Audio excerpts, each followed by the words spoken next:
The Yellow Brick Road.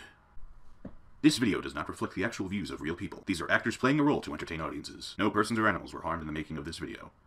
Gosh, I love YouTube and I love Google.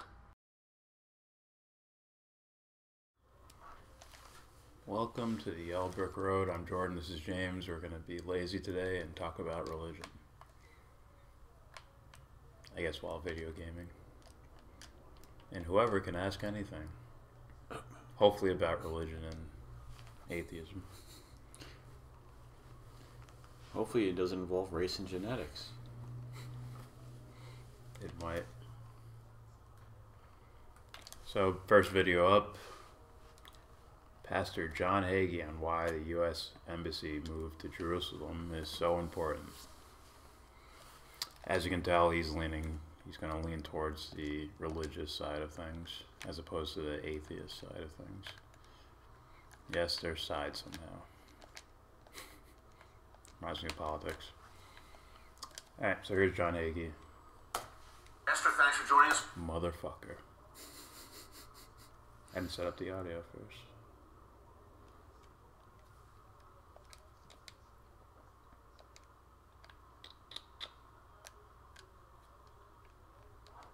Okay, that should work.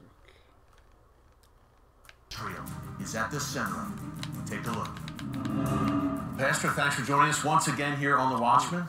I'm delighted to be with you here. Always would be great to be with you, Pastor. And what an exciting time. The 50-year anniversary of the reunification of Jerusalem, the Jerusalem Jubilee. Now, you've been talking about this a whole lot. Why is this so significant? 50 in the economy of God is a very real measurement of time. So let's go back to the Balfour Declaration, which was November the 2nd, 1917. This was a time when, through the providence of God, the British government gave to the Jewish people the land that we now know is Israel. Add 50 to 1917, and there you have 1967. 6-day war. So some numerology from a evangelical Christian guy. That could be heretical. It very well might be. We should ask a higher authority if it's heretical to say important things will happen every 50 years because.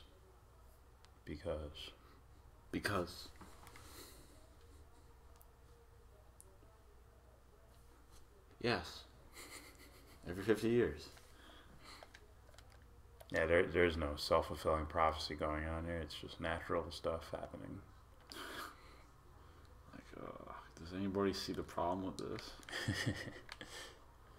It's not like innocent people are dying, right? Listen, you gotta break some eggs to make an omelet. It's like, who the fuck told you that? God did. Told them personally. Oh, really? Like, how come I know God better than you, dude? What's up? What's up with that? 1967 was the 6-day war, but it was when Jerusalem was reunited to the state of Israel. Add 50 to 1967, and you have 2017. This is a very significant year in Bible prophecy when Every year is significant. Just let that be known.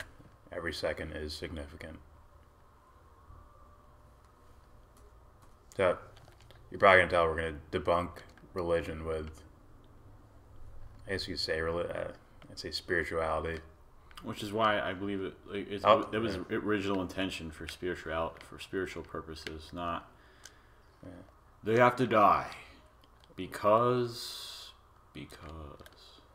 So we're going to debunk metaphysical ideas with metaphysical ideas, and we're going to debunk atheists using reason and logic with reason and logic. Enjoy. things are going to happen for Israel.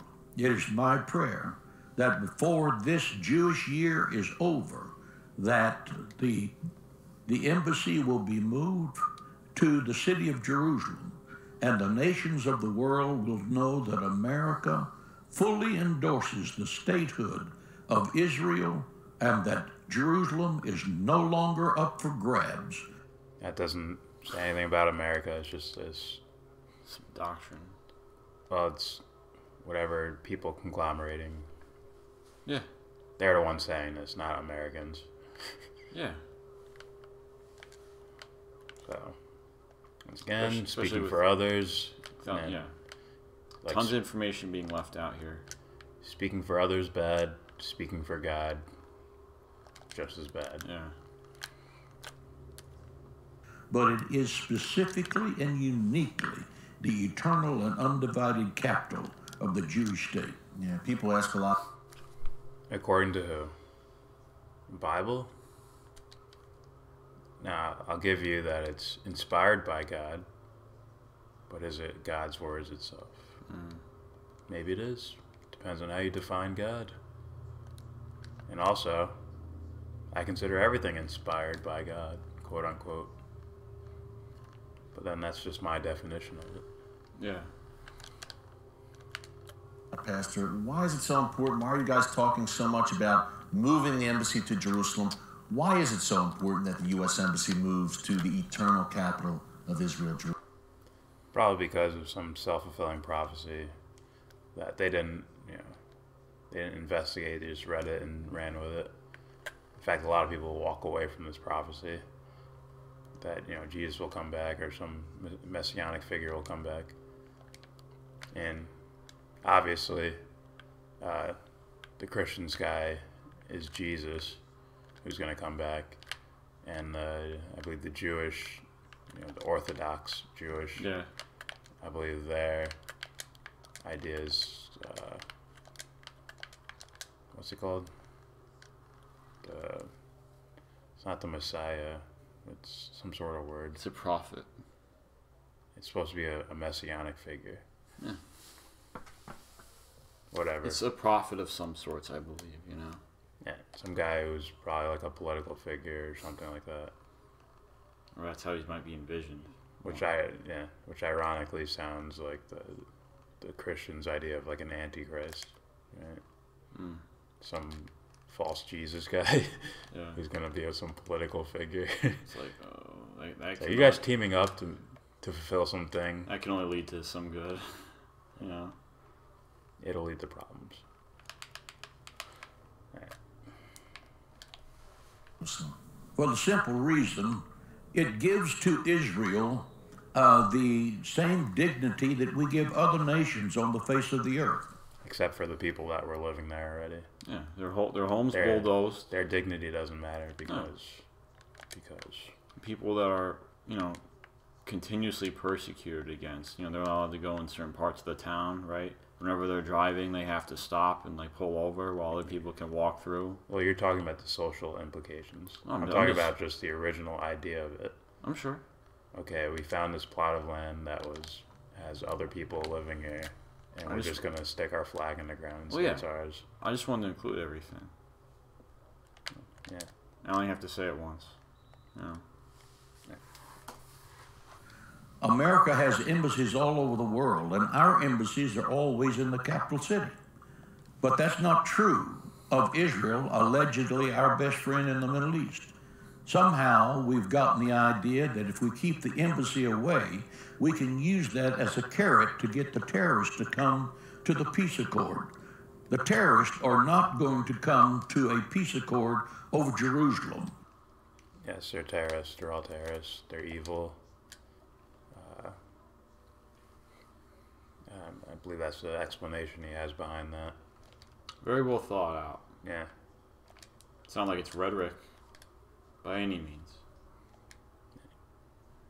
Dude, I don't see any Palestinians in my prophecy, so that means they gotta go. They don't belong They're there. just ants, James. They're just ants. And I bet if they peacefully stepped out, like, all right, guys, it's yours. We're leaving this entire area. They'd be like, no, come back. We need war for the prophecy. We need a war so that our good guy can come and save everyone.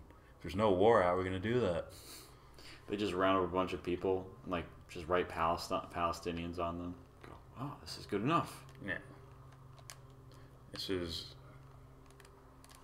And I think that's why we don't do a lot of religious videos, because it's so easy to just be like, wow, this is not as much as so full of shit. It is full of shit, but it sounds immoral at the same time. It can be. It's like obviously immoral. It can be. And just throwing morals to the side to get to this one goal. It seems obvious to me. All right. They want the utter and absolute destruction of the Jewish people. If America would move the embassy to the city of Jerusalem, it would send a message to the terrorists: America stands with Israel. They truly endorse the statehood of Israel because America's embassy gives Israel the same dignity of every other nation, and now an attack against Israel and Jerusalem would be an attack on the United States of America.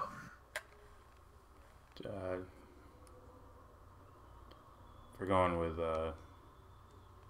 biblical thingies. Where in the Bible is the United States listed? I had never heard of it in the Bible, from what I've read. And I can just as likely see Israel as a sort of like almost like a nickname for a place or a word you call something, rather Most than likely. an actual plot of land. But Again, I don't know. Well, again, from what we hear now, there's a lot of words that might have been mistranslated and they mean something else. Like Israel could mean something like, who knows? You know what I mean? It could be. You know what I mean? It could be Egyptian in nature. Like glorious land or whatever. I don't know. I'm not saying that's what it means. I'm just saying, It could be Egyptian in nature. Could be. Isis, Ra, and Yeah. El, whatever the El is. El is all throughout the Bible with names, as much more than like places. Right? There's like Sarah, El, and things like that exist in the Bible. But whatever. I just looked at it symbolically for me. It's Isis, moon, Ra, sun, El, earth. Well, there's tons of Plus symbols. they had the El name. Sarah, El, from earth. Kal-El. Isis, moon, or whatever. Ra, sun god, and shit like that. Whatever. I think it would accelerate the peace process, not cause the riot people are afraid of. Also, another big date coming up, the 70-year anniversary of the reestablishment of the State of Israel. What are your thoughts on that, and what's the significance of that? 70 in the Bible is a number of completion. 7 is a perfect number. 10 is the number required to have an official prayer meeting. That's why there were 120 people in the upper room. There are 12 tribes of Israel. 10 are required for every tribe. There's 120. The Bible is a book of exact mathematics. 70 is one of those numbers. All the numbers are important in their own significant way. Which would lead me to say I understand the Bible, at least numerology better than this guy, who probably reads it every day and worships it. And I take a couple hours out of my life. Like, let me look at this. Not the actual Bible, just people talking about it. Numbers, okay. But, yeah. Because it is 7 times 10. 70 is also an expression. Are you kidding me? You can do that with any number, really. You can play with numbers to get them to, 9/11, 9/11. You know why? Because 9 he was plus born, 1 plus 1. He was born on the 10th. You subtract 1 from 10, that's 9, all right? And you add 2 from 9, that's 11. 9, 11. So, I'm being silly here, but I could do. There's a bunch of shit you can do. doesn't mean it's not interesting. It's just when you're using it to further your agenda, it's a little. If you're doing it like just in your head, just like that's interesting. That's different than this is what it is, guys. Look at the numbers. Yeah. It's like, guys, there's nothing. This is all historically accurate. Nah. It's not poetry, really. It's history. It's like, stop. Yeah. It is history, but No, you know what I mean. Like this stuff really happened specifically. yeah, and it's like, dude. this is old. This is historic. Yeah. Someone wrote this a shitload, shitload of years ago. It's historical. come on, son. of a time of God's perfection and what God is going to do for the state of Israel. When you put together the fact that we're having a jubilee for the city of Jerusalem and a jubilee for the state of Israel, something is going to happen so special this year that's going to change the course of history. I just feel that in the very core of my being because of these dates and years that are coming together. Yeah, and even the 100-year anniversary of the Balfour Declaration. 2017 happened, and nothing significant to me. I don't know. I didn't see Jesus float down. Maybe we don't have the right conditions for Jesus to float down. These guys, like, they're not clean yet. It's still dirty down there. Yeah. You ever consider that? It's like, what would make you think that you need some holy war for the Prince of Peace to come down? Prince of Peace, yeah. It's like, what the fuck? The logic is just missing. But whatever. It's like Jesus, like, yeah, you guys got it all wrong. I don't know what the fuck. If I come down there and show them, it'll take away their choice and their free will. They'll just follow whatever I say. And then they'll kill me. By them, I mean just people. Doesn't matter who or what you are. They'll just hang. I know what I'll do. I'll speak in metaphor. All right. What are you guys? Theist or atheist? Says Fred Gwynn. I think I said that right. Correct me if I'm wrong. I'm Jordan. This is James.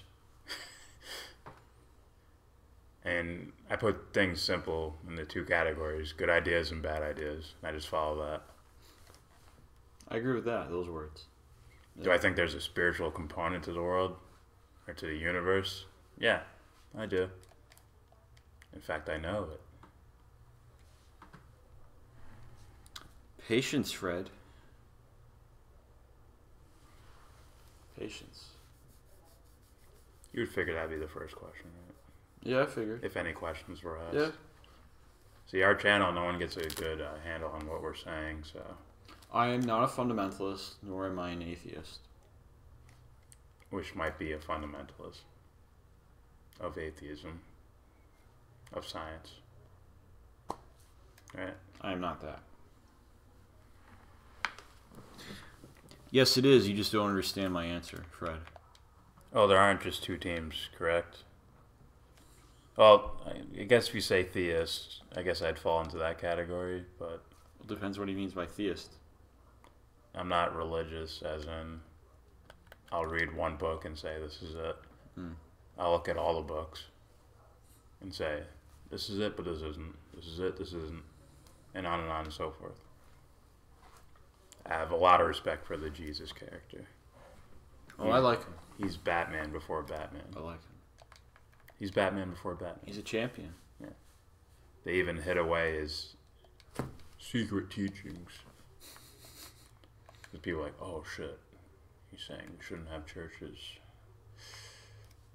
He's telling the rich to give to the poor. And the priests collecting priests collecting money, slaps it out of their hands and shit. This isn't a market. He said, heaven's not in the sky. What? I thought it was up there somewhere. What? So it's not above us. It's not greater than us. It's we gotta kill him. So I guess your answer would be, or my answer would be, I'm a theist of my own religion.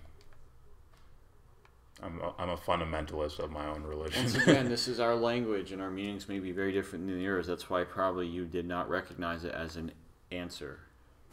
So, nah, I don't know. I'm just being fair here, you know. I'll wait for further questioning if things get out of pocket. It's like it's like someone saying this. I'm not comparing it. I'm just comparing like a question. Like, well, what political party are you? Well, I don't identify as a Republican or Democrat. I really identify myself as a good person. That's not an answer. Sounds a little douchey too. A little douchey? Yeah. Just say I follow good ideas. I look for good ideas, and I agree with those. Take it as it is. I can't, you know. Continuing. I can't control how you feel. Hey, how about you, Fred? Where do you fall on the spectrum, if there is one? Continue.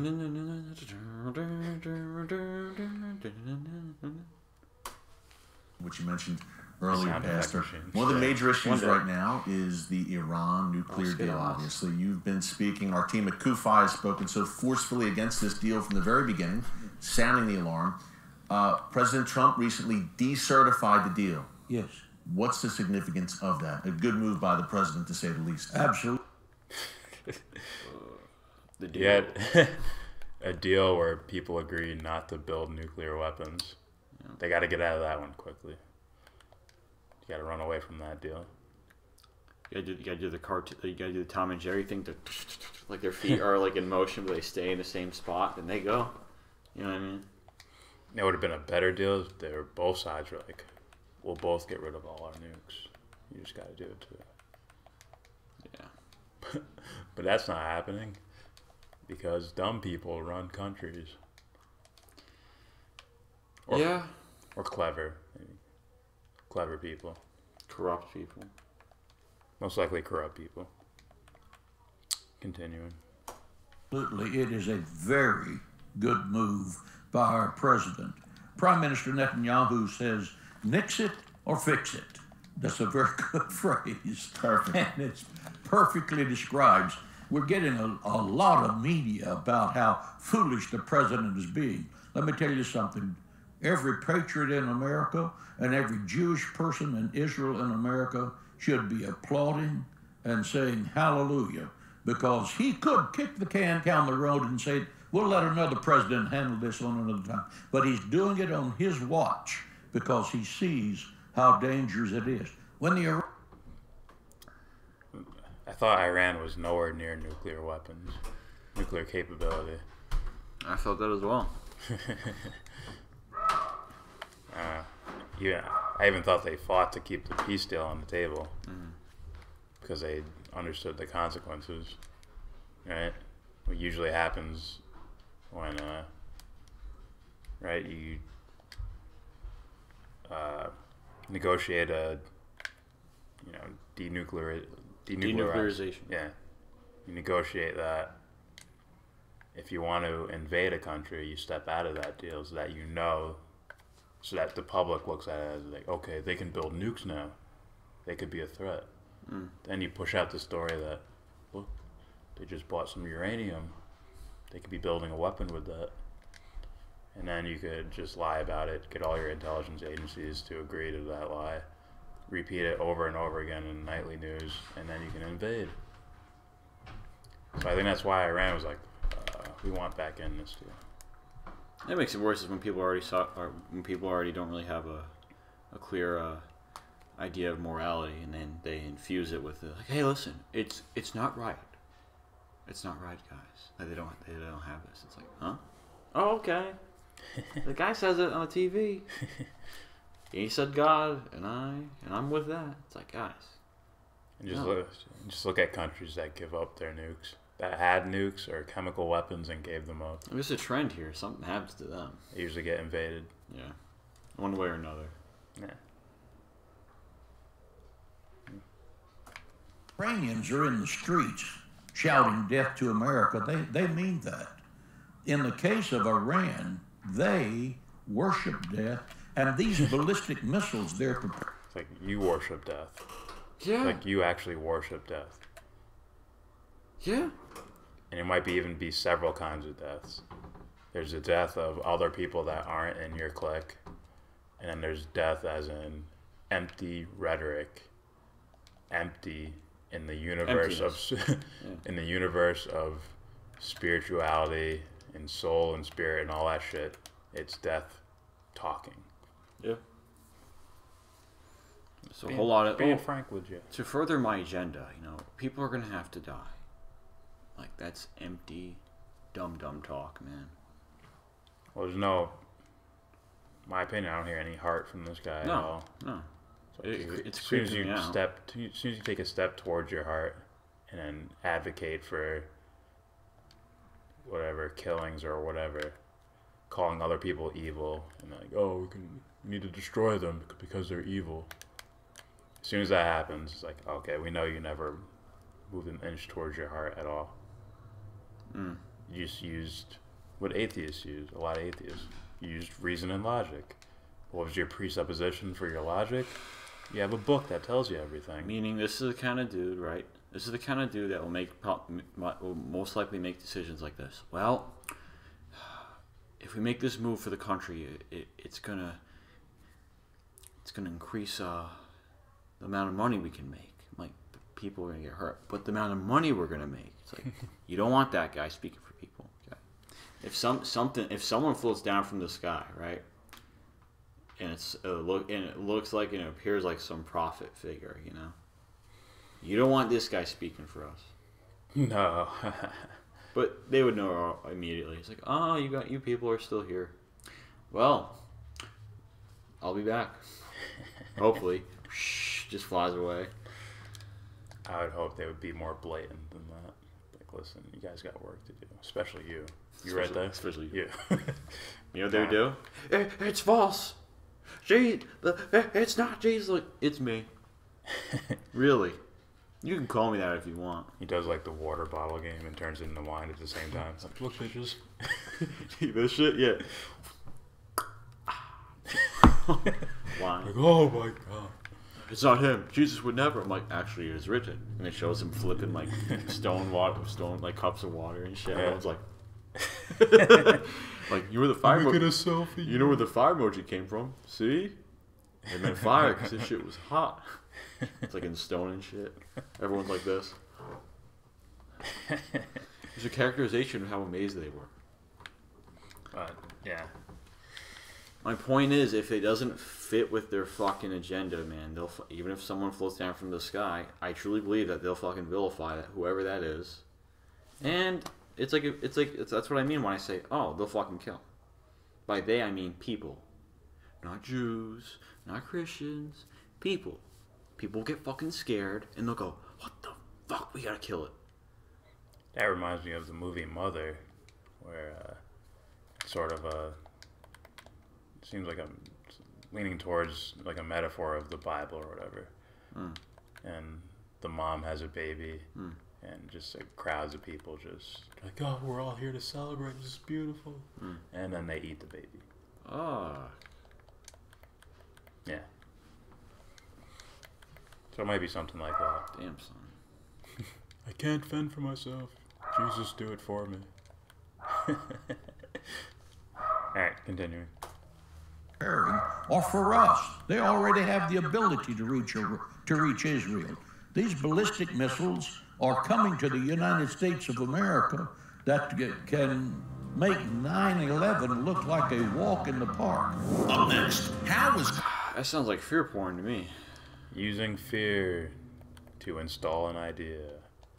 Like, what is that? Wait, who else did that? That guy's part of the reason why normal people don't take religion seriously. They're either like... Or legitimately, yeah. Yeah, they're either like, I dabble, or, yeah, I believe in God, but I don't really go to church, or, I go to church, but, I don't actually follow everything in the Bible, and on it goes. Then you have that guy, just makes it all a big joke for other people. For people willing to question it. I feel as if people can't take it seriously due to like people discrediting it and making it look fucking ridiculous and silly. Like this hey, guy. Like, they should be studied in a mindset, not like a scientist, and you can do that if you want. As far as like, hey, how old is this? Let's go back and find like trying to find out what specific words means. I'm all for that. Why not? That sounds like fun. But also looking at it as poetry and understanding that, oh, what does this mean? What you might call irrational intelligence. Irrational. For all the atheists. So here's a guy who can easily pick apart something John Hagee might say. But he replaces it with his own dumb shit, I think. This is Sir Kyle. This is Kyle Kalinske from Secular Talk. Speaking on Dawkins, religion should be offended at every opportunity, and I disagree with that. Scientist and academic Richard Dawkins sat down for an interview with the Times. Now, before I continue, let me remind those of you who don't know, he actually had a minor stroke recently, and he's recovering. Naturally, I hope he makes a full recovery, and my thoughts are with him. The God Delusion, to this day, is one of my favorite books. If you haven't read it yet, you should. Okay, I recommend that. That's probably book number 1 on the list of books you should read. You should consider all types of intelligence. If you're in the place of not knowing, then you should consider everything to reach knowing. Then you'll realize you didn't need to reach knowing. That make sense? Oh, I understand it. And if they don't, they can comment. But, continuing. You can go from being a wishy-washy agnostic or go from being moderately religious or whatever, and that might snap you out of it like that. Why is agnosticism something you need to snap out of? Like it's a trance. What about saying I don't know is like, you need to get out of that I don't know state and get into the I know state with Richard Dawkins. He'll tell you. He'll tell you. Because he knows. I can't tell you. I can't tell you. What Dawkins sounds like is a pissed off teenager. You know. His parents took his car away and he's pissed about it. Smoke some. Yeah. Oh, he doesn't want to smoke. Some smoke bombs. He doesn't want to smoke. Nah, you threw a big thing of smoke, man. He'll go. Damn. Hey, listen, man. We'll debate. You can go first. Go ahead. It'll be 2 hours of shitting on fundamentalist religion. I'll be like, that has nothing to do with my argument, but thank you for clearing that up. No, I don't have to do that. Now let's go with your answer that you're replacing it with. And on it goes. So listen. I'm gonna make this shit last 10 rounds. And then after they see what you got, I'm gonna end this. Right, stop. I don't even think Dawkins considered philosophy before. I don't even think. Maybe only like Stefan Molyneux, empirical philosophy. Empirical. As in. Is that. We can measure it with tools.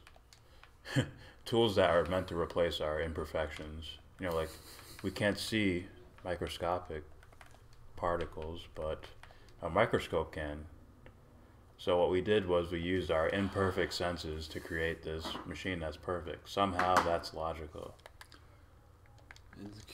Our imperfections created perfection, and that perfection will clear up our imperfections. Like, does no one see how wrong this is? It doesn't make sense to me. And it says nothing about metaphysical ideas at all. No. Like we just did, you can use simple logic to break down religion. Or like evangelical or fundamentalist religion. It's not the most difficult thing ever, but... As well as using morality if you're going to break down a fundamentalist argument. Well, what they're going to have to do is agree to objective morality in order to say one thing's better than the other. Mm-hmm. They basically don't have a choice with that. Unless they believe there is no morality and everything's the same. Tell you, some dude's running around with a fucking sledgehammer just taking off my guys, man. So let's continue with Kyle's spiel. So if you haven't read that, check it out. Definitely recommend it. So here's what he said in the talk that's causing some controversy. According to The Independent, quote, people are terrified of being thought racist for criticizing Islam. There's an awful confusion in many people's minds. They think Islam is a race, which of course it isn't.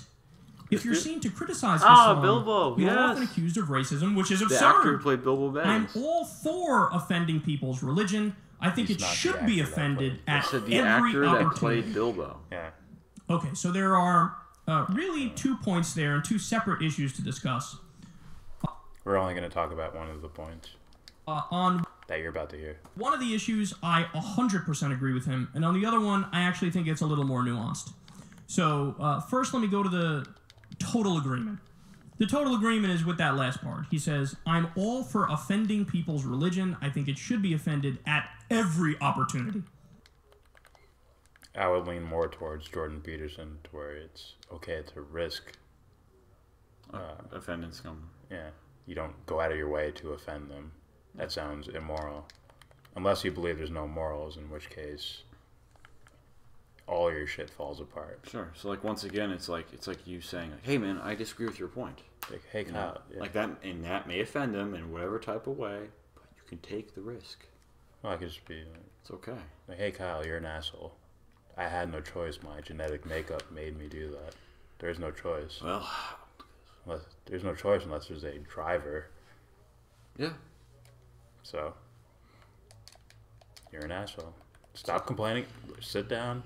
Stop making shows. Don't complain about politics. It's all right, Jordan. I understand. I mean, you can't control like your simple ease to jump and dunk. I mean, come on. Why are you complaining about George Bush, Kyle? You have no choice. He has no choice but to do that. All the moments that led up to that, to George Bush being in office, had no choice but to happen. It's in his being. He has to. He must. It's his genetic wiring. Just the way it is. God, I feel dumb for even saying it. Like joking. So, continue. Yeah. Because religion is just a set of beliefs, a doctrine, holy books, that are not actually holy. Who's decided? Did you decide that? So you understand holiness to say that it's not holy. And spirituality as well. Yeah. So you had to understand that they call it not holy. Do you see what I'm saying there? Not that I'm arguing for religion. I think everything's holy. Right? I think someone can get the same amount of wisdom staring at a tree bark that they can from reading the entire fucking Bible. That's what you get out Which of is like tree bark, isn't it? Paper. Yeah. I don't know. I didn't even mean to do that. Continuing. I think you did. There's no evidence that they're true. There's no evidence. Evidence. When you talk about metaphysical evidence, it isn't a shared experience. It can be. You just have to, whatever individuals have to actually buy into it.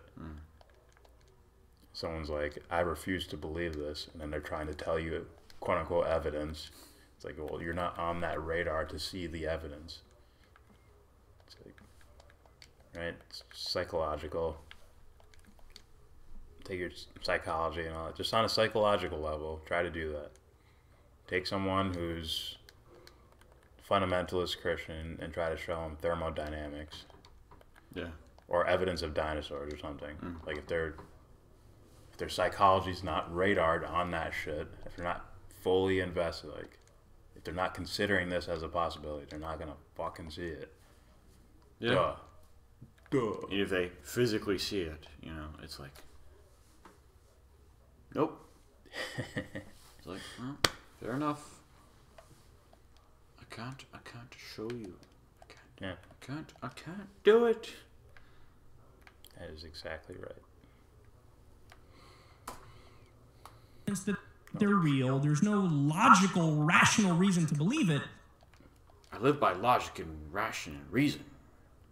Logic and reason are only I wouldn't say small, but they're significant portions of other portions. They're not the whole thing. Portions. I mean, in your argument, it sounds like there is no logic or reason. You're just born with it. You're just born with a genetic code saying this is logic and this is reason. Oh, Kyle. It's like, Kyle, it was decided from the day you were born that your favorite color would be this.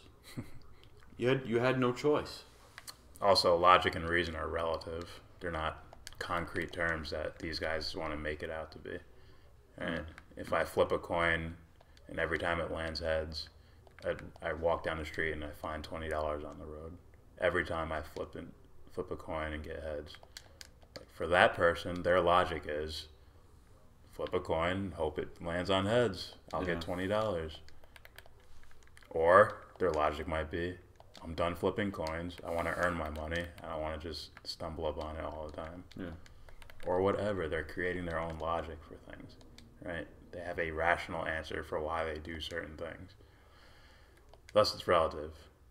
Now, to make something reasonable or logical concretely, maybe not in words, but in practice, would be to bring your whole self other than just reason and logic, right? It'd be incomplete. If you're observing objective morality, then obviously your logic and reasoning is going to form towards objective morality, which is me saying there's an objective morality and that we all have the capacity to understand that.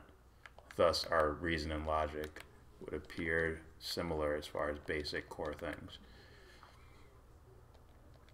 I don't even know what I just said. I just said it. You know what the fuck you said. I just let it out.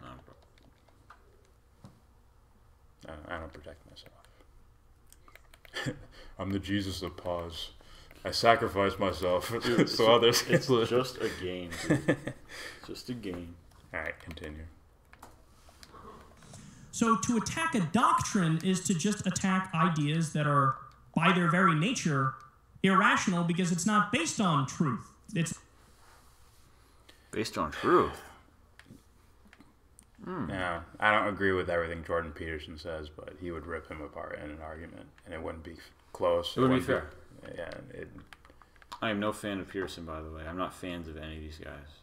Yeah. Okay, if you're a fan, well, they're interesting ideas. Sure, they're interesting ideas. Bicycle 666. 666. It's from the 60s. I'll take your advice if it's love advice. So my man say he'd been working late, but Trina called me and told me she was asked to the club, but then when I feel like these are lyrics. There is. I'll take your advice if it's love advice. So my man say he'd been working late, but then Trina called me and tell me she seen his ass in the club. But then when I ask him about this nonsense, he tells me he loves me. How do I make him tell me the truth but keep our love $1 million strong? This is a song. Yeah, it does. This has to be. Of course, I'm going to assume it's Drake. 666. I imagine Just Blaze. Dun, dun, dun. I'm going to rap off beat to this. I'm going to rap off beat. He stays on beat. Pretty good.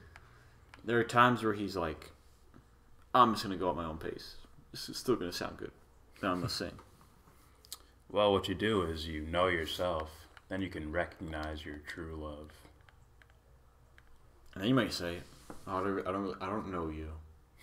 Just walk away. I mean, know yourself, not just. I like the Dolphins. I like the Miami Dolphins, and I like my hair this way. I mean, really know yourself. Like, smell if you're like lying to yourself, or if you're lying to others. You gotta do the stand on that turnbuckle and go. And it's not like a God judgment thing either. Huh. If you're like, oh, your dress looks good. In the back, you're like, no, it doesn't. It's like, all you have to do is notice that.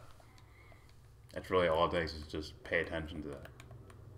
And that voice will lead you to another voice, which will lead you to another voice, which will lead you to... But I don't know what I'm saying. I made that up. Continuing. Cloud chase. not based on science or finding the nature of reality. It's just a bunch of idiots who wrote shit on... I didn't even answer his original thing. Evidence that they're true. There's no evidence that they're real. There's no logical, rational reason to believe it. So to attack a doctrine is to just attack ideas that are, by their very nature, irrational because it's not based on truth. It's not based on science or finding the nature of reality. What about science? It has anything to do with truth. Unless you use it on yourself, right? Mm. You can use the scientific method on yourself to understand your psychology. Right? There's things like just noticeable difference to where you can, I use the word smell, but you can smell within yourself whether it's like, am I being fully honest or am I full of shit right now? You can smell that. Sometimes it's obvious to you. Yeah. That's happened to me quite a bit. Several times before. But the little voices, the little ones. It's not really a voice. I mean, like a smell. It's like, he speaks of sorcery, kill him. and you just notice some things that are like, oh, that's different. Yeah. Why'd I say it like that? But, yeah. Yeah, I agree. It's called intuition. Well, partially. Yeah. And to say that these are nowhere to be found in any spiritual text is full of shit. Those ideas are definitely there in certain texts. Mm-hmm. That's what I would say. And they're waiting to be deciphered. It's like, guys, we're here. We're waiting. Come on. Help. Very possible. We'll wait when you're ready. When you're ready. So, yeah, so to just completely dismiss them is ignorant, immature. There's a word for it. It's irresponsible almost. Irresponsible. Yeah, that's what I meant to say. Yeah. To, Straight up. Yeah. Straight up. It's like you have no excuse for that. And it doesn't mean you need religion. It means you should consider everything until you fucking know. Then it's just sure fun and games from then on. It's like, oh, let me look at this. I have no patience and I have no respect for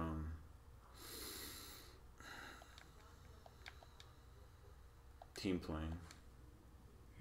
This is not the time and place for it. Or just like religion, some guy getting their spiritual truth from another person.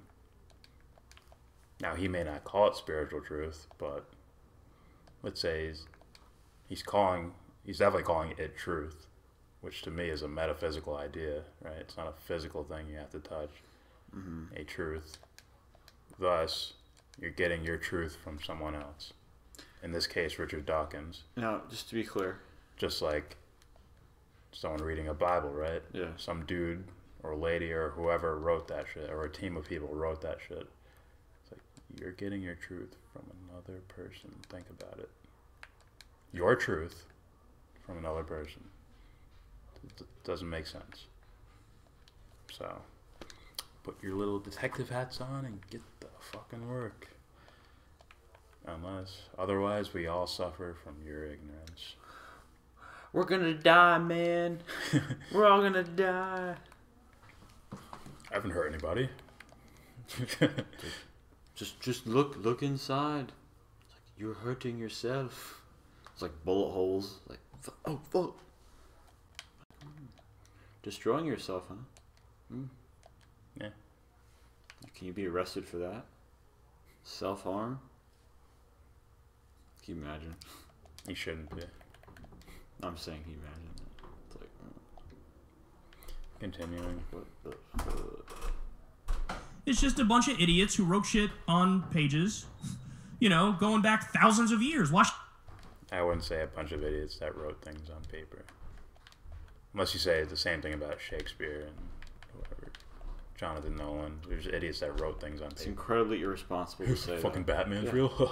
Come on. Come on. Come on, bro. I'm gonna surround myself with people who are like-minded in a negative way. If I laid out Gospel of Thomas right in front of him, like, what do you think any of this means? You have to really think about it. What do you think it means? Don't look at it religiously. Just hear the words and what would you think that meant? It's like, okay, now you're partaking in religion. Congratulations. You're no longer an atheist. You seriously considered, what the fuck does this mean? It's all you had to do. Yeah. But instead it's it's all dumb guys. It's idiots. Yeah, complete disregard. It's idiots because it happened 2,000 years ago. They were idiots back then. They didn't have iPhones. They didn't have the wheel. We have a wheel. They had the wheel. They didn't have motors. My fault. They didn't have motors. They didn't have planes. Okay. They're dumb. I have an iPhone. Hey, did you look at this? There's like a hidden book. I didn't make. There's a hidden book and it shows like iPhones and shit. Yeah. And like one of them, it's like a picture, Egyptian shown. It shows Jesus going like this, the picture. And it says, I knew you'd say that, Kyle. It's like, ah! Drops the book. You can't erase it now, Kyle. It's in your mind. Somewhere in your mind. You can go use alcohol maybe to erase it. Some do. Forget. We got like 5 minutes till 5. Should anybody take that seriously? Nobody should take that seriously. And he's right that you should attack it. And at the very least, you should let people know, look, even if you're going to be religious, just keep everything in perspective and just know that that's not, like, it's not scientific. It's not proven. There's over 4,000 religions that exist today.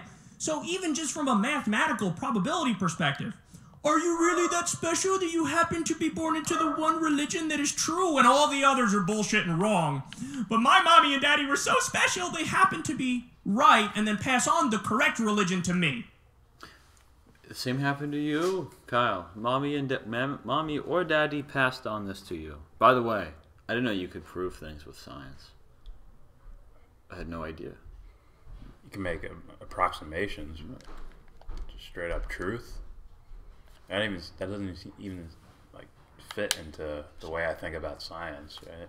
Yeah. Someone's on the loose killing my guys. Science are just explanations for observations. It's like, oh, this is the best theory we can come up with, and we follow that, which makes sense.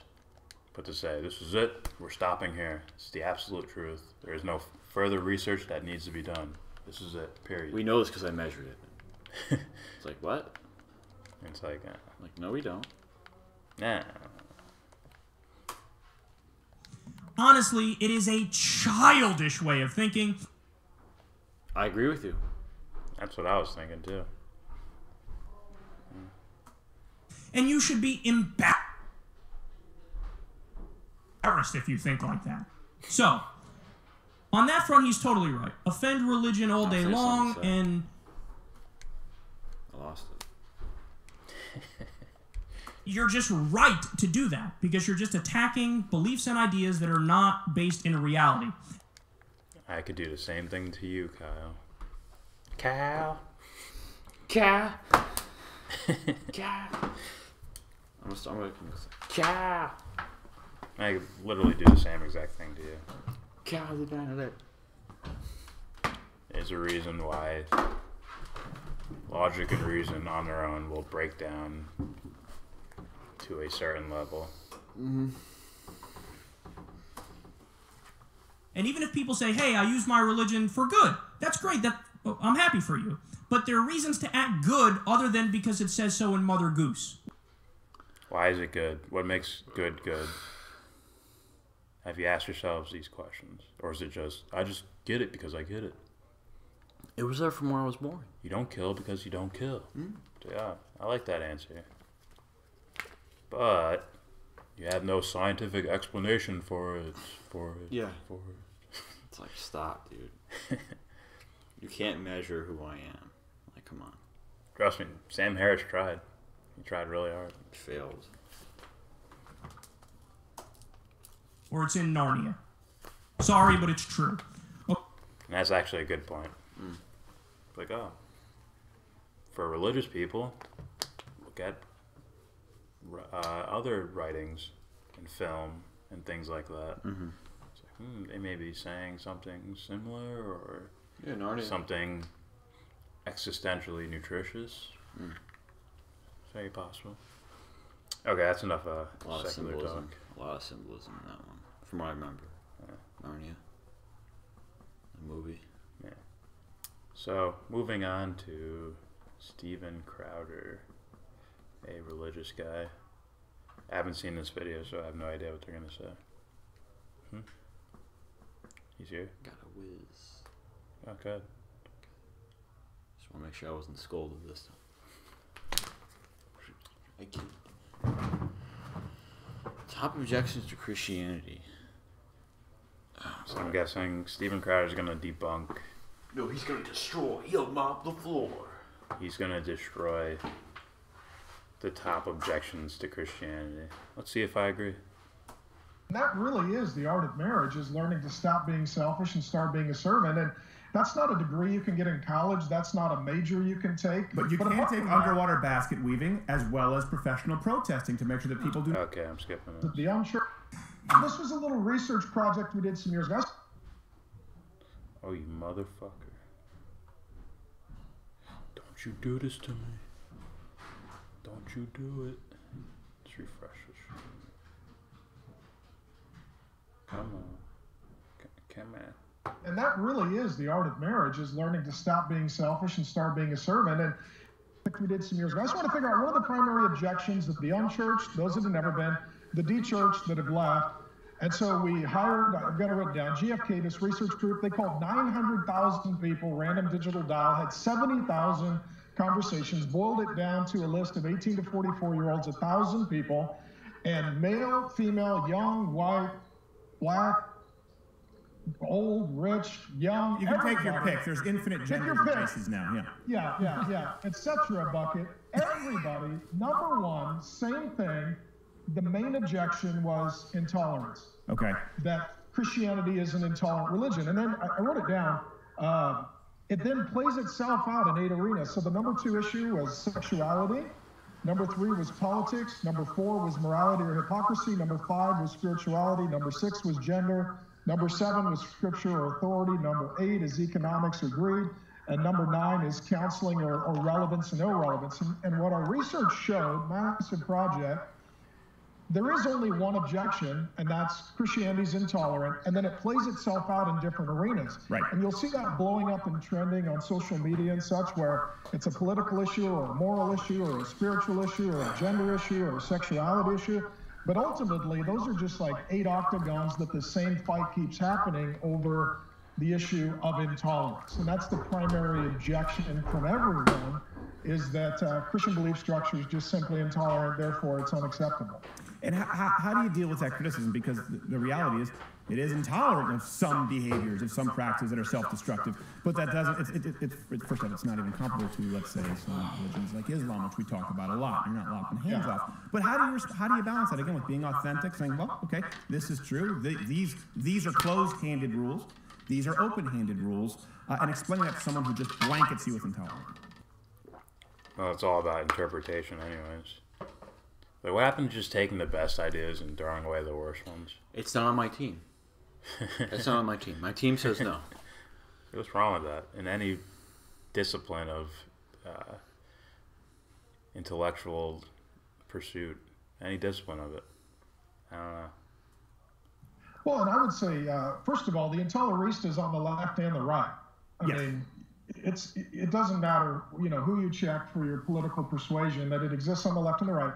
And what we found is actually the dictionary definition of tolerance has changed. It used to be, you think I'm wrong, I think you're wrong, we sort of endure with one another. The dictionary definition has now changed to, we're both right and we celebrate one another.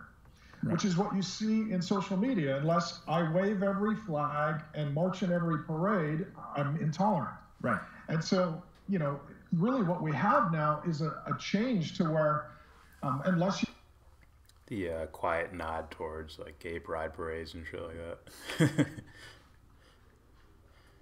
You agree with everyone that everyone is right and everything is okay, you're intolerant. And the truth is, the God of the Bible is loving, and loving is more important than tolerating, because tolerance says there's nothing wrong or needs to change with you. Love says, I care about you and I want a relationship, but I want my love to change you. And the God of the Bible loves. He tolerates you. He'll take you as you are, but he loves you too much to let you stay as you are. So Christianity is about change and repentance. And God is binary. There's heaven, there's hell, there's right, there's wrong, there's God, there's the devil. What if you do everything right from the jump? Only one could imagine. Does God turn into like the angry coach and just like, I need you to fuck up so I can come in and fix things and let you know that I'm the reason why you got here. You see that $20 million a year contract? I'm the reason for that. I fixed you when you were down. What? It's from American Dad. What this dude said. Oh, that? Yeah. I knew I heard it from somewhere. I'm like, Drake would say it. Drake would still say it, though. Alright. There's truth, there's lies, and God doesn't just look at it all and say, who am I to judge? God feels very comfortable judging. And then the question becomes, does God, does a parent, does anyone have the right to say, no, Right. that's wrong? We should all be doing that. Yes. We should all be saying, that's wrong. Yeah. But we shouldn't be replacing one thing you consider wrong with another thing that is wrong. Yeah, but we don't consider it because you know why? Because he's a criminal and he killed a bunch of people. He deserves the death penalty. Fear the walking death penalty. Fear it. Our last video. And if you fear it, that means I can push it for my agenda. Yes. Yeah. It's all about fear porn. I can start shapeshifting God's ideas towards mine without even knowing it, because I don't even know myself.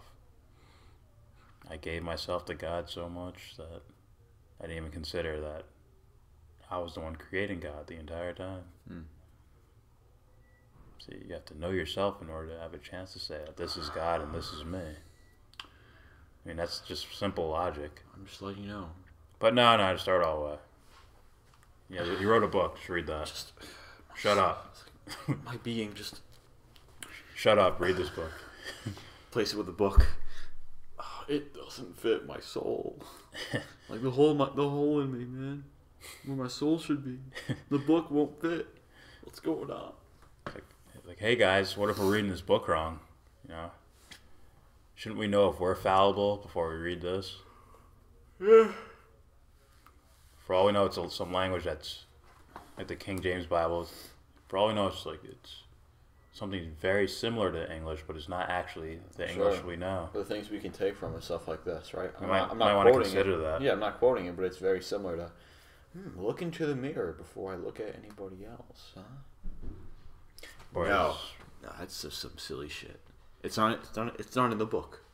Or what Jesus would say, which is take the wooden thing, spike the thing out of your eye before you judge the eye of another. I forgot what they're called. It's like a wooden spike or something. I don't know. He says take that shit out of your eye before you start judging other people. But once again, that's from heretical books, so we don't know. It could be from the devil. The devil wrote that. It's like make sure you cast judgment on yourself and understand yourself before you start judging others. That could be from the devil himself. To him. Continuing. Imagine it's like swiped. Right. It's like devil is actually like the better term. Imagine that. All right. I think it's just a title like Christ is. You know, and if you're a parent, you got kids? No, I do not. I do not have children. All right, I've got 5, so I got us both covered. I got a full suburban. But one of the first things you learn as a parent is if you love your kids, at some point you got to say no. Right. Exactly. Well, and everyone has a line of no. I mean, we even say that right now with the hashtag. Totally. But it doesn't have to be an authoritative no, right? It has to be a listen. Going to your Jay-Z, listen. Doesn't make sense, man. It don't make sense. Why are you doing that? It doesn't make sense. I know I said I got a midget on my shoulder standing to see the view, but come on now. Come on. It's The Rock. All right. Right? The hashtag, we're going on. Of course, everyone agrees that sexual abuse is wrong. Now, the traditionalist Christians have a line long before that saying, here are certain sexual parameters that we believe to be appropriate for any relationship, for which you get roundly mocked, like Mike Pence even saying, I'm not going to go out to dinner alone with a woman. Everyone has a no line, whether it's, I don't go out to dinner alone with a woman, or sexual abuse. Or even take... Yeah, but that can be an existential choice. Not every Christian does that, correct? I'm sure they all follow different things. Like, oh, I'm just reflecting my morals onto this fucking book. Like we were talking about. Yeah. Even take the marriage issue. Right? I mean, is it 2 people? Is it 3 people? Do they have to be over 18? Can they be under 18? The question is not, is there a line? The question is, where is it drawn? Right. And anybody who gets morally outraged has a line somewhere that they feel has been crossed. Right. And that can be political left and or right. So the question is not, is a line drawn? The question is, who has authority to draw the line? And number two, where is the line to be drawn? That's always the issue. And culturally, we keep having this war that wants to have every line be in pencil. Right, yes, exactly. And Well, you do existential work, you can find the objective morality and then use that. I don't see anything wrong with it. And you might find, like, okay, you can read through the Bible. Okay, this is wrong. This is right. This is wrong. Maybe you guys were meant to do that. Did you guys forget? I'm not doing it, so I'm not reading that fucking book. I meant existential work. Ah, yeah. Like maybe. Yeah, I'm sure. We have no choice but to do it. You may think it's a choice, but it's just like, we don't know if it's us in order to make the choice in the first place. How would you guys know if we're choosing or not? How would you guys know? You don't even know yourselves. Yeah, they don't even know if they're choosing or not. I think that's what tuition tells me. You touched on a really good point. We've talked about this. It's almost sort of the female rom-com equivalent to pornography. This myth that, well, love means that you love everything about me and accept me exactly for who I am completely right now. That's just not reality. No one is perfect at this moment. We hear that all the time. You're perfect the way you are, which is antithetical to what we believe as Christians, but it's also just non-practical. it is practical. It's just you're cutting off. You have a ABC. What is it called? ABC primetime television view of perfection. Yeah. It's like we have this. Scars can be beautiful it's like too. people have this silly idea that we as people or beings are beneath something. You know. Oh, that's their Christian thingy. I'm just saying, it's. We're born of sin. We are sin. Only Jesus can save us. I'm like, you're everything, dude. Stop it. Stop it. Yeah. So yeah. I'm like, you're supposed to make mistakes so you can learn from them. I'm sure that's in there somewhere. Yeah. Somewhere. You're supposed to experience the entire canopy. Which is why I would argue it doesn't necessarily need mistakes. It needs understanding of mistakes. Which is why I would argue it's like, oh, like heaven, maybe we're already here. Huh? You get to experience everything. I would have said more of a classroom thing, but nonetheless, continuing. Fair enough. If we actually believe that, no one would ever have a reason for self-improvement, and that's a big thing, I think, when young people get married. I see that with a lot of friends who get married, this struggle of women particularly saying, well, my husband would love everything just for who I am, and a guy going, I love my wife, but this really grates me a little bit. Why do you think that's been allowed to permeate this sort of cultural ethos, and it's just accepted? Well, the Bible says something radical, and that's that two people become one. And I'll tell you, that takes a bit of work. Yes. I mean, if your life is just train tracks parallel, you have your life, I have my life, and I'll see you on vacation and date night, that's a little easier. But if you're actually going to be one, you're going to share one bed, one last name, one bank account, worship. Yes, that's exactly the shit we talk about. Who are you? I'm Bob. I work here. I'm a Christian. I am. I play the lottery every Friday. I have 2 children. I have a wife. We sleep in the same bed. We have the same last name. Like, fucker. What? He just made that equivalent with 2 becoming 1. Like, you have no fucking clue, do you? No idea. What's going Imagine on? that. And you're like two people, right? Soulmates. Yeah. Like, yeah, we have a bed, but we sleep in different rooms. Yeah. Okay. If you're both germophobic. Yeah. No. It's just like, she likes her room with her shit, and I like my room with my shit. We have one bed for fun. I'm not doing that, but that's why It's a hypothetical situation. That's why I have my thing and he has his thing. It's a hypothetical. Holy fuck! Calm down. Personally, I don't give a shit. I don't give a fuck. Perturbed much? No, it's because you like to jump. You like to perturbed. jump. You like to jump. Perturbed. You like to jump. No Kramer. Don't reach, man. You're reaching. No. Oh my. Yeah. You know what? I'll let it slide this time. Pause. Good. Now you're getting it. You're defending yourself. Good job. Don't patronize me. You can't just say let it slide out in the open like that. Can't. I just gotta let it slide. Sorry, continuing. One God, start one family, leave one legacy. For two people that are innately selfish, and that's what you find in marriage. You think, boy, this person I married is selfish, and they're thinking the exact same thing, and you're both right. Yeah. And so it takes a lot of work to become a servant, and that really is the art of marriage, is learning to stop being selfish and start being a servant. And that's not a degree you can get in college. That's not a major you can take. That's not a minor you can take. You got it down. Yeah. You have it down. How to lead the inauthentic life. You got it. As soon as you label yourself as a servant, I'm like... You see, that's why the point always comes back to, well, do you know yourself? I mean, really know yourself. Because then, when you're in that relationship, the choices become less of serving this other person, this other separate person. Like, you're already looking at it in those terms. I'm sacrificing myself for this person. As opposed to, oh, I just do this. Yeah. Now, you on the outside may look at it like, oh, fucking soy boy getting whipped by his girl. And he's like, oh, no, I wanted to do this. I felt like cooking dinner tonight. No, I felt like it. Oh, we're both lazy? Oh, we're ordering out tonight. And some guy out there, some guy out there is like, I'm just doing this too. Cooking whatever the fuck they're gonna order. James Harden.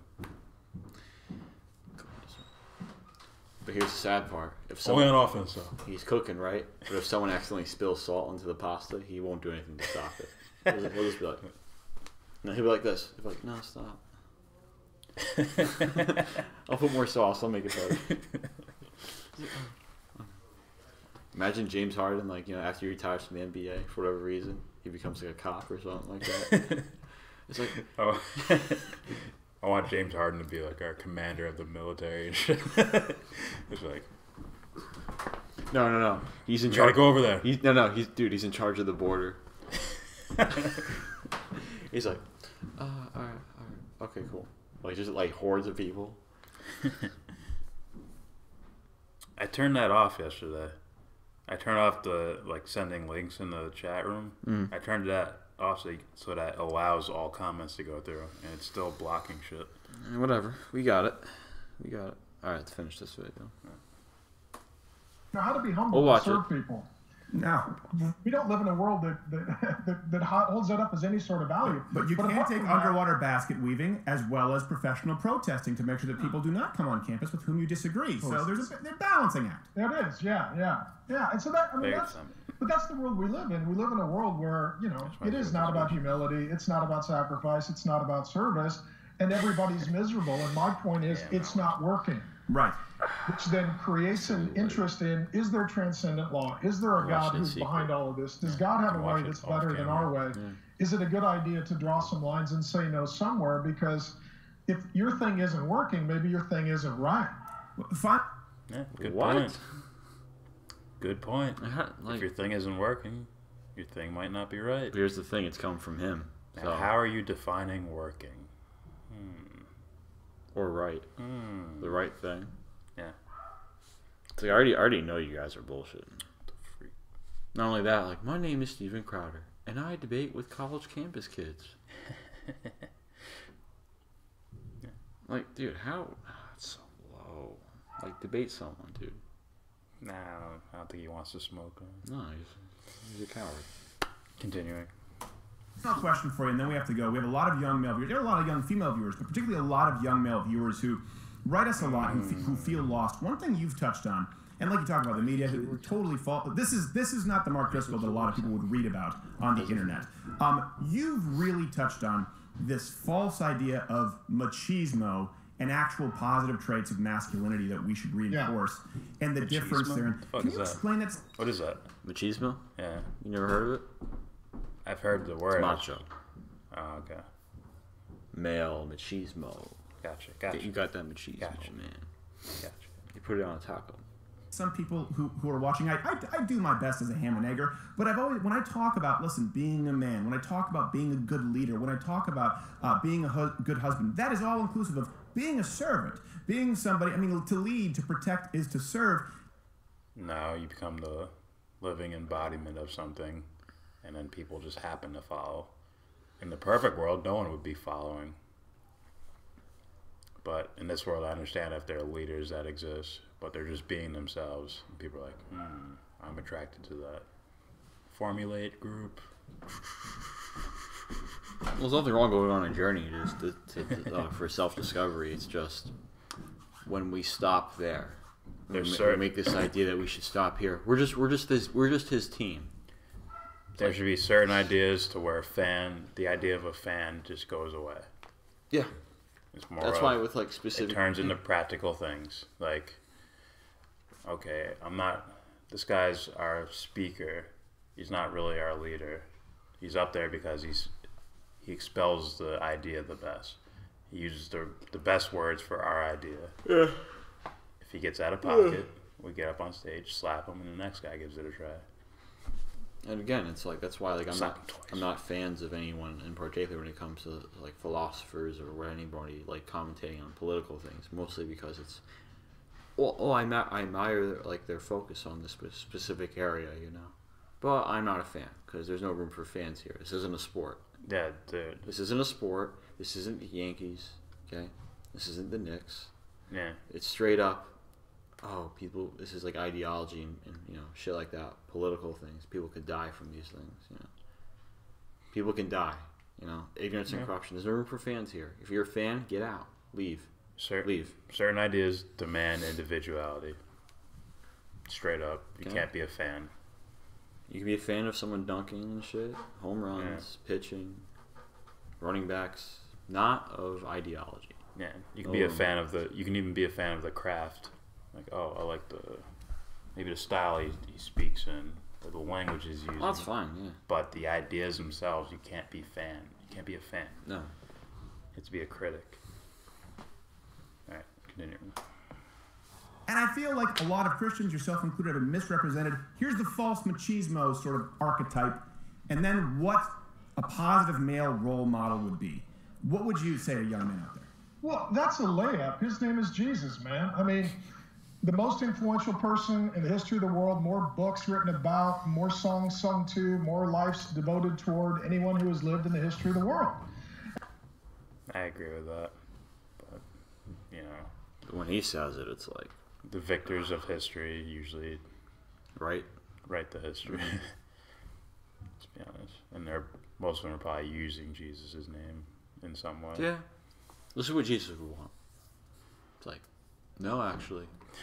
I'm back. You literally have Arrest him. You literally have a King James Bible. Can you imagine? It's like, what? Can you imagine this? Like, he actually comes back, right? Like, man, crazy man in the street claims to be Jesus. He's arrested. He's like, I'll try again. Just goes, like, sends his spirit up somewhere. Tries again. Keeps happening. Different parts of the world. He keeps getting killed and shit. Yeah. All right. Almost done with it. He's in Australia. Australia. According to Vice.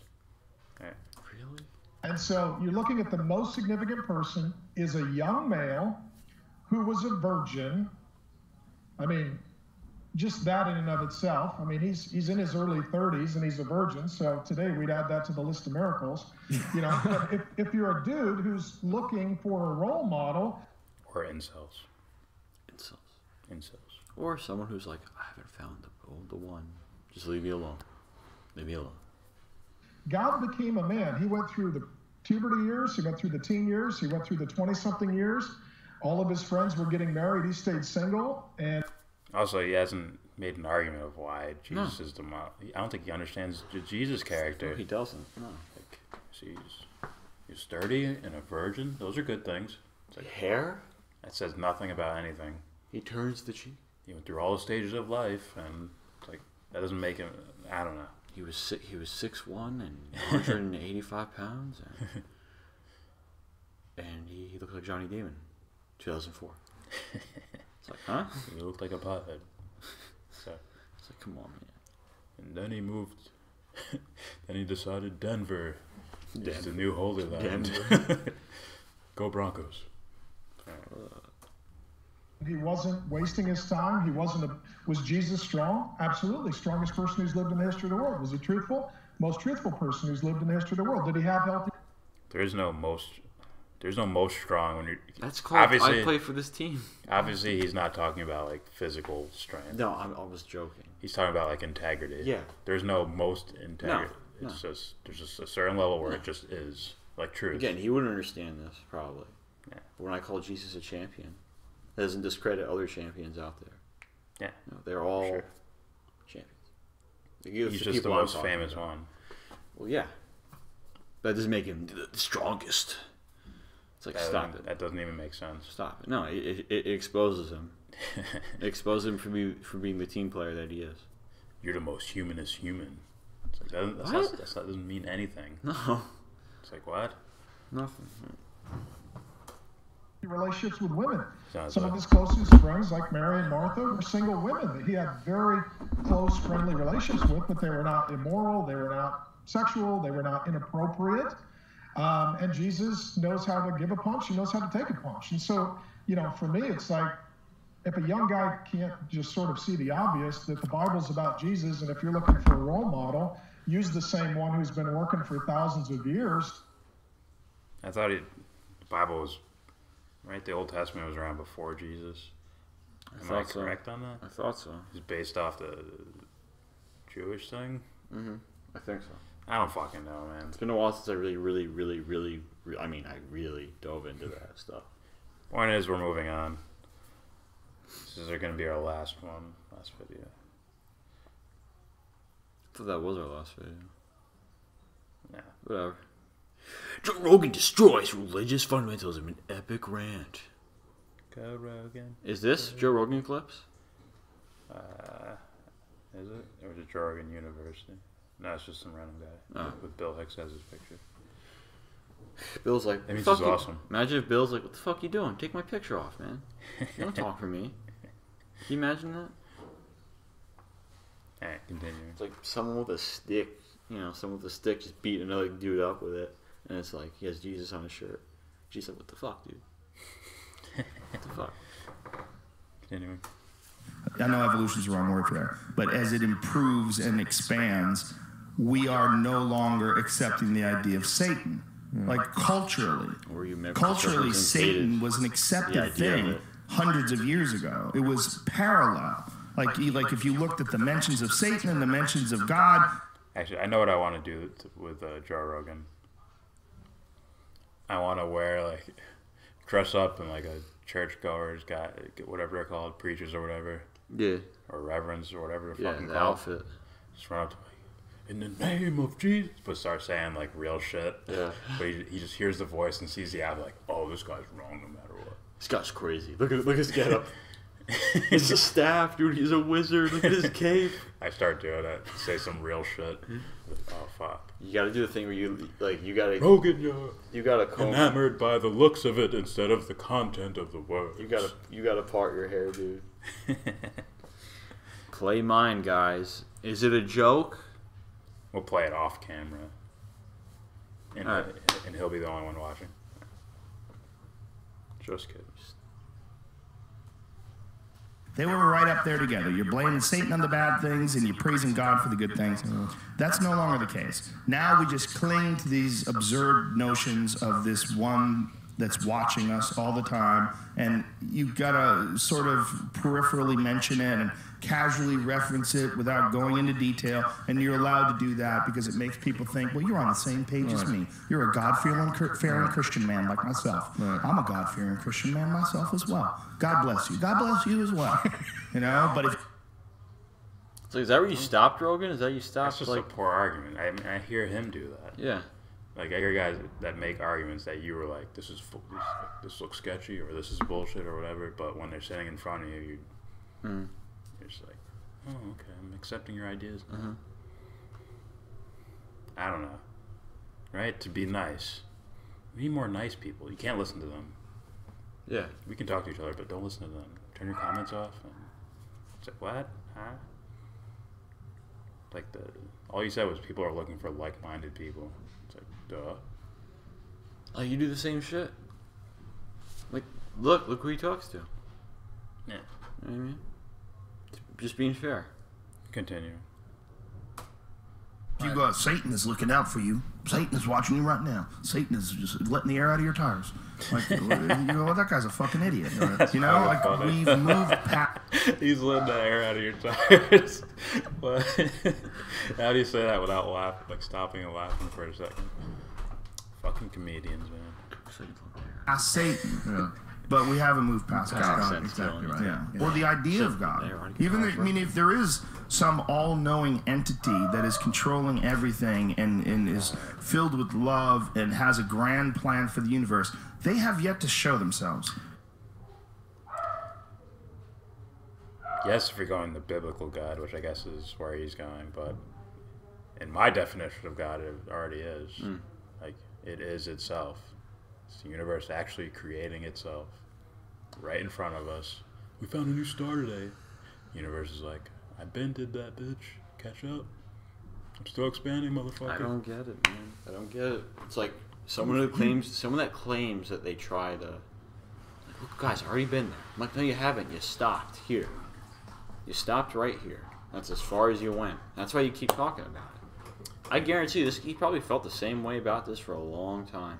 You know why? Because you just stop. Well, it's too much of the religious crazy people. Hey, I get it. Towards like, I can't go into this subject. I've been there. But then I realized, oh, it's no excuse for me not to really like dive into that. Yeah. You got a finite life with infinite things to know. All right. Go. So this is all just a concept and an idea with no basis in fact, and as we have found more facts about the nature of reality and the world itself, it seems more and more preposterous with every day. Every day the scientists come up with these new equations that show the way the universe could have possibly been formed, and that. And what does that mean? And they'll continue to keep going. They'll continue to have to keep Rogan, you still will you're not gonna you still won't know. Also, that shit is interesting, but it is interesting. You know, I'm not discrediting it whatsoever. But what I'm trying to say is that you still won't know. You know. So again, if you say, what could you know, James? Yourself. That's not real. You need a neuroscientist to study the. I mean, you ain't real. The neurons firing in your brain. That's who you are. Real recognize real, Jordan. And you looking real unfamiliar right now. Continue. So what's good? Every day that these fucking guys at the CERN laboratory, the Large Hadron Collider, are discovering these what were at one time theoretical particles, showing them to be true and their calculations to be correct. We have a deeper and deeper understanding of the universe. Truth, huh? How come I haven't heard anything? Like, I remember when he was on a whole spiel about that shit. I haven't heard shit since. I don't know. Like, what happened? What happened with that? I don't know. What happened with him with a lot of shit, dude? Continuing. But we think now, we love to think that right now that we're filled with knowledge, and we love to look at ourselves now and look at the past as, well, they didn't know back then, but we know now. But if we looked in the past, they would have the same ideas. Exactly. They would look back at those poor monkey people with the bananas, and they'd go, those fucking dummies, they didn't even know houses yet. We will one day look back at 2015 and say, fuck, they're still blowing each other up, aren't they? Yeah. Fuck, we're doing the same thing. I could go back to the year what? 2000 or 0 BC. The Zen, what was it? The Zhang or Zen dynasty? What was it? Nonetheless. Ming, my bad. I feel like an idiot. Whatever dynasty or empire. I'm like, let's see. Oh, they still killed people. Yeah, we're still doing that today. We just have fancier toys. We just have fancier toys. Yeah. Alright. I've seen enough. Like, what a bunch of fools. What a bunch of ridiculous people that were still... They have this incredibly complicated society and this wonderful access to information, but yet they were still shackled down by ideology and killing each other over religion and... Nothing wrong with ideology. It's whether the ideology you propose is like good ideas versus bad ideas. You know? Also, I don't know. It's like these motives sound the same to me. It's like we need to wipe out the terrorists versus we need to wipe out the infidels. They sound the same to me. I'm sure they're from the same source. I know they're not from the conscience from somewhere. It isn't the consciousness. I had that removed, man. It was a horrible growth in my elbow. Just had to get rid of it. Like they sound the same. Like water sacks. Rogan might be the guy that thinks that government officials are actually religious like that, and they're not just playing to get votes. Yeah. Right. It's like guys like I believe it's Reagan that started it. Where like there's a whole Bible Belt out there, and we can pick up a lot of votes and lean towards this religious stuff. Fuck Reagan. Fuck him. You ever thought that, Joe? They're trying to curry favor and have a face up. I don't know. All right, let's keep going. Let's finish this. Ancient superstitions that dictated their behaviors. Like, what a weird time to be. I don't think that dictated their behaviors. As in, people still do shitty things. Yeah. They'll look at us now in 2015. They'll say, what a strange time, this adolescent period of enlightenment where they're still concentrating on stupid shit, and the fucking president of the United States can openly talk about God, and no one goes, what is God, what are you saying, like what are you saying, do you think? I get why he's good question. I get like, I'm not discrediting him being critical. I think it's a great thing, it's just when you replace that with something of yours, and it's like, hey, Joe, it's like the same thing, don't you see? He called the things that he likes enlightenment, or the things that he pays attention to. No. Like, what's enlightening about this? Yeah. It's like, there's stars? Okay, cool. Again, it's this idea, right? I don't know. Hey, I'm a dummy. You're smart. It's like, stop belittling yourself, okay? Okay, really. I hate it when people like think of something else as much greater than themselves. I mean that in like as far as how would I say this? Something. Oh, it's above me. That's greater than me. Like knock that shit off. Okay, I hate that. Also, it has no place here. What's the existential value of this enlightenment? It can be something that you're like. You'd have to establish that there is no self. It could be something you can find. You have no choice, which means. The same argument over and over. Something that you find incredible, to whatever degree. It's like I'm immensely fascinated in this specific subject. I'm in awe. At the same time, just wait. But it doesn't mean like but like this is fucking enlightening. I'm like, stop it, stop it. Like, do you know what that means? It's like the only possible scenario I can think of is that if they call it truth. That's what I mean. I don't call it truth. No, me either. He wakes up in the tube. It's like, no wonder something different happens to me than with you and your truth. I'm just saying. Jesus came back from the dead. What do you think? Do you think someone walked on water? Do you believe in the literal translation? Are you an Old Testament guy or a New Testament guy? Well, the New Testament. No, well, the New Testament was made by Constantine, who was a fucking Roman emperor who wasn't even Christian. He didn't even believe it. He was pagan. He became a Christian on his fucking deathbed. Like, that's when he became a Christian. Like, all these people that are like really into the New Testament. And like, I'll talk about Old Testament shit, and people get mad at me on Twitter. They'll send me this fucking hate text. You understand, motherfucker, what the difference is between the Old Testament and the New Testament? Because the New Testament is utter horseshit. It's created by a bishop and a fucking emperor. That's a fact. That's like Actually, there's Coptic texts that were found with a lot of passages that were later found in the New Testament. So it might be like a bastardization. Probably. But I believe there's texts dating, earliest they found is like 300 something years after, 300 something years AD or something like that. Ray's dad says, religion isn't critical thought. Revealed knowledge comes from a higher source and can't be refuted.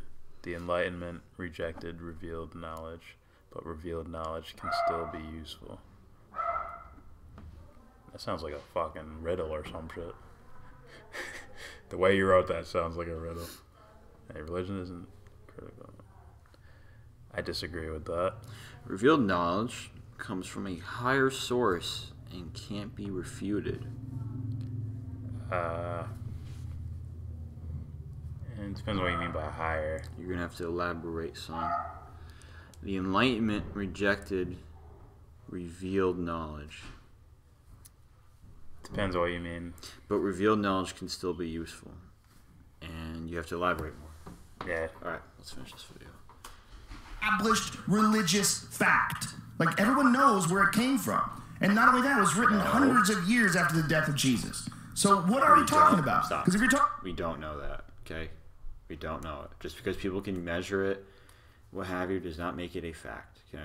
A lot of people in the scientific community, or at least, you know, not, I want to say a lot of people, I just hear it a lot, who are involved with it, science, and they call it like these things like, oh, well, we came up with this number, it's a fact. It's like, that doesn't make it a fact, okay? If you're talking about facts, you know, that means you're saying it's true. And what truth is an absolute. This isn't an absolute. This is something everybody made up for a system of measurement, which is totally fine. Just doesn't make it truth. It's incredibly annoying. Also, the books he's talking about are probably bastardizations of a bunch of different ideologies in order to get the population to shut the fuck up. Maybe. Hey guys, stop fighting. You need this ruler. I'm your one ruler. How do I keep peace? Well, get them all to shut the fuck up. Yeah. I'll use God. Shut the fuck up. Shut the fuck up. Well, we had talking about the old stuff, you gotta go deep. Go to the Dead Sea Scrolls. Go to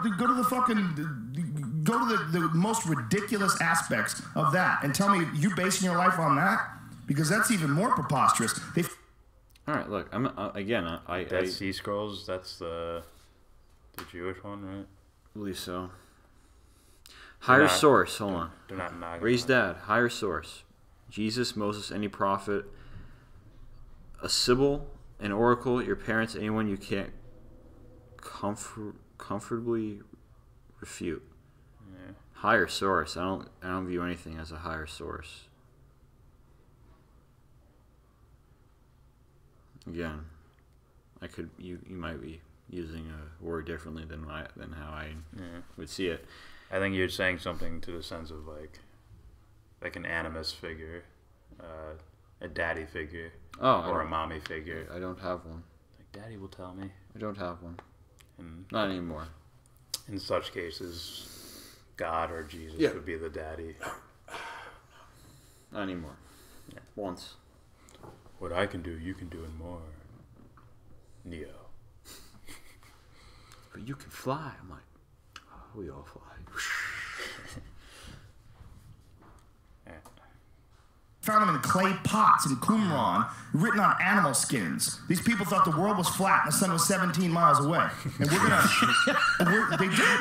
They really did. And we're gonna. This is how we're gonna live our lives. This is it. This is all the facts we need. Joe Rogan does not understand. Like, he has the Sam Harris's on there explaining it right in front of him. Yeah. But they're not using biblical terms, so it must be scientific somehow. Like, no, this is where these ideas are coming from. Not exactly, but those people contemplated the very similar ideas back then. They just used metaphor because I can't just tell you the fucking answer. I can't tell you. Just tell me. You can do it. I won't tell anybody. He's happy. What do you mean by happy? You ever see a kid fucking playing around in the sand and shit? He's smiling. That's what I mean by happy. Well, that's not happiness exactly. You're just describing it. Well, I can't fucking just tell you, right? I can't give you a cup of happiness. Okay. I need to use some form of metaphor that you can relate to. Or I was like, dude, just tell me. Come on. Stop fucking with me. Just tell me. It's like, I can't. I was like, this fucking guy will not tell me. He doesn't have to look into religion. Just look into metaphor. I don't hear it anywhere from him. He can just look at himself. It's like, dude. That's all he has to do. Really. Yeah. You start there. Like, I think, like, The Matrix, over his fucking head. Dark Knight, over his fucking... V for Vendetta. I think all these movies just went over his fucking head. It's like, whoa, you see Ex Machina? It's an awesome movie. Robots. Dude, that's more realistic Pirates of the Caribbean, it's fun, okay? He was in... Oh, dude, Alice in Wonderland, great film. Great film.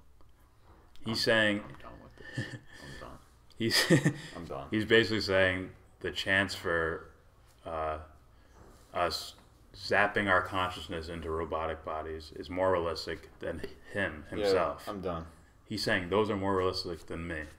Than not me as in me, but me as in Joe Rogan. Like, yeah. Who's exist before I exist? How about you, Rogan? It's like belittling yourself and others as well. And by that I mean we're here. Like little things. Stars. Little things that you think a pothead would think about. Like, you ever think about, those flotation tanks? It's kind of like the womb, right? You're like the fetus in your mom's womb. You ever think about that? You didn't even go there. No. Are you like, sure? You might be trying to re-experience something, some whatever. Maybe. All right. Fuck. Are you good with this or no? Yeah, that's it. I'll just play this thing, not without us commenting. Just let it play, because I think it's interesting. I'll turn us off.